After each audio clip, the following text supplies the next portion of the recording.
Hey yo, what's up mga quiz? Kumusta kayong lahat? At welcome ulit sa panibago na naman nating food vlog, activity with my family. Matagal na itong video na to quiz, pero gusto ko talaga itong i-upload dahil sayang yung memories. Kasi sabi nga nila, di ba? Memories should be kept. Kaya ito quiz, samahan ninyo kaming magmukbang at papangalanan ko itong video namin na Ultimate Seafood Mukbang with pork, chicken, fruits with my family. Let's go! So nag-prepare kami dito ng inihaw na baboy, inihaw ng crabs and shrimps, fried bituka ng baboy or ilugod kung tawagin dito sa amin, seaweeds or gusto, tapos adobong chicken feet or adidas. Sa fruits naman, meron kaming grapes, lemon, and oranges. Tapos kapag nag-iihaw talaga ako ng pork quiz, ay gustong gusto ko rin talagang isama sa pag-iihaw yung dahon ng sibuyas kasi masarap talaga siyang kainin at bago ko siya ihawin syempre, sinasabay ko siya sa pag-marinate. Meron din kami tequila dyan quiz kasi alam niyo naman masarap uminom ng alak kapag nasa beach ka. And yes, nandito kami sa beach quiz, nag-night swimming kami ng sister ko with our pamangkins at kanyang husband. Kasi holiday ata ito nung nag-film kami, Holy Week pa ata tong video na ito, kaya sinulit talaga namin kasi after nito, back to city, back to work, and back to reality na naman. Palagi ko talagang sinasabi sa mga viewers ko na may allergy talaga ako sa seafoods. Pero ako itong si matigas ang ulo, kain pa rin ng kain. Nilalabanan ko talaga ang allergy ko sa seafoods, lalo na kapag crabs ang aking kinakain. Diyan talaga sobrang triggered ang kinailaliman ng aking sikmura at nagsusuka talaga ako after. At marami akong red spots sa katawan, parang hives na siya. Kahit pa mag-take ako ng antihistamine before and after eating, triggered pa rin siya quiz. Ewan ko talaga kung bakit. Sa shrimps naman, kapag sobrang liit ng hipon, diyan atake ang allergy ko. Kapag naman sobrang laki at naparami ako sa pagkain, triggered siya ulit quiz. Pero kapag tama lang yung medyo napadami ako sa pagkain, di siya umatake. Sobrang nakakalito talaga. Pero na-shock talaga ako nung first time kong kumain ng lobster squeeze. Akala ko talaga aatake yung allergy ko, pero thank God di siya na-triggered. Kasi akala ko mas malala pa siya sa crabs, pero mali ako. Kaya napaka-confident ko talagang kumain ng lobsters. Tapos ang sarap pa niya, wala lang, share ko lang. Sobrang sarap naman talaga kumain kapag sabay-sabay kayo at syempre kapag pamilya ang kasabay mong kumain. Pero para sa mga may high blood dyan, hinahinay pa sa pagkain ng seafoods at matatabang uri ng pagkain. Kasi at the end of the day, health is wealth.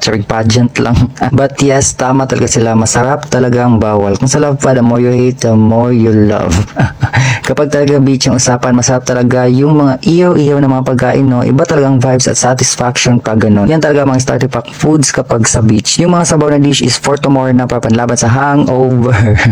Lucky me chicken lang sapat na. Palaban manig sabaw. Napakaswerte talaga namin sa araw na ito kasi may bakante pa silang room at dahil nga Holy Week ito, nung nag-shoot kami, pahirapan sa pagkuha ng room kasi long weekend view. Lahat gusto mag-relax at lahat halos gustong mag-beach. Kaya thank God nabigyan pa kami ng isang room at napaka-comfortable pa ng aming kama. Yung oranges at lemon pala namin dyan quiz ay para yan sa aming tequila. Salt na talaga yung kulang. Tapos at meron pa naman kaming fried isa ng baboy at inihaw na baboy. Yun na lang din ang pulutan namin mamaya. Yan din talaga ang purpose ng iyaw-iyaw sa beach. Di lang pang ulam, pang pulutan pa. Di rin siya kasi lutuin kasi salang ka lang ng salang tapos babalik-tawin mo lang hanggang sa maluto. Nga pala quiz, narinig ko from a doctor na dapat 32 pieces of grapes lang ang dapat natin kainin in a day. Share ko lang kasi may grapes kasi kami sa video na ito. May malang quiz, may masabi lang.